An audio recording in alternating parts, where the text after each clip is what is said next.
વર્ષો વર્ષ લોલીપોપ આપીને સંતાઈ જતા નેતાઓના પાપે જીટોડિયા રોડ ઉપર આવેલી ચૈતન્ય પાર્ક સોસાયટીના રહીશોએ વોટનો બહિષ્કાર કર્યો.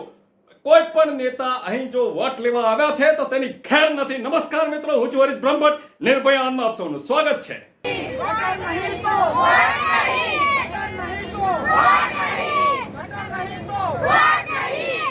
વર્ષોથી સમસ્યાઓનું સમાધાન કે નિરાકરણ ન હોવાથી આણંદ પાસે આવેલ જીટોડિયા રોડ ઉપરની ચૈતન્ય પાર્ક સોસાયટી, જેમાં વરસાદી પાણીનો નિકાલ, ગટર કનેક્શન કે જલ સે નલ તકની આવી કોઈ સુવિધાઓ મળેલ નથી. જેનો પ્રોબ્લેમ છે. મારા ઘરમાં ખુદના ઘરમાં મારે કૂવો બનાવવો પડે છે પાણીના તકલીફના લીધે.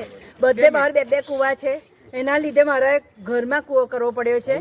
અને અત્યારે ઘરમાં કૂવો ભરાઈ જાય તો મારે બહુ તકલીફ પડે એવું છે. તો ગટર આપો તો મહેરબાની છે તમારી બધાની.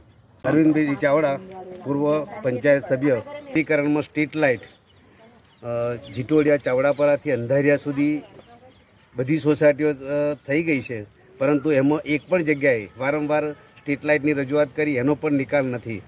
વરસાદી પાણીના નિકાલ માટે હું પંચાયત મેમ્બર હતો ત્યારે પણ લેખિતમાં ડેપ્યુટી કલેક્ટર, કલેક્ટર સાહેબ, માન્ય કમિશનર સાહેબ, નાયબ કમિશનર સાહેબને લેખિતમાં રજૂઆત કરી છે. પરંતુ ક્યાંક વહેલા દવલાની નીતિ અમારી પછીની સોસાયટીઓમાં એ પાર્ટીના કાર્યકરોએ પોતાની સોસાયટીનો વિકાસ કર્યો છે, પણ આ સોસાયટી માટે છેલ્લા 30 વર્ષથી ઓરમાયું વર્તન રાખવામાં આવ્યું છે. સંયુક્ત બોડીએ નક્કી કર્યું છે કે જ્યાં સુધી ઉમેદવારો જે કંઈ ઊભા રહે એ આપણને લેખિત બાંહેધરી ન આપે ત્યાં સુધી કોઈએ મત આપવા જવું નહીં.